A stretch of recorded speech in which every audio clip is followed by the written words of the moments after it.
हरि गोविन्द गोकुलनन्दन गोविन्द। शतमानं भवति शतायुः शतमानं भवति शतायुः पुरुषः शतेन्द्रिय आयुष्येवेन्द्रिये प्रतिष्ठति। शतमानं भवति शतमानकं शतमानं भवति शतायुः शतायुर्भवति शतमानकं शतमानं भवति शतायुः शतमानमिति शतमानं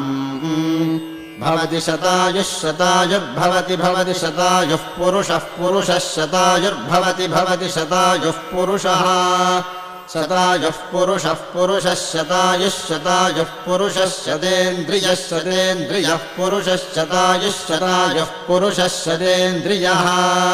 शतायुरिति शतायुः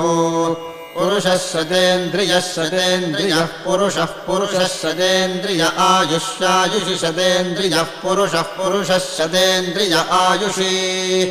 शतेन्द्रिय आयुष्यायुषि शतेन्द्रियः शतेन्द्रिय आयुष्येवैवायुषि शतेन्द्रियः शतेन्द्रिय आयुष्येव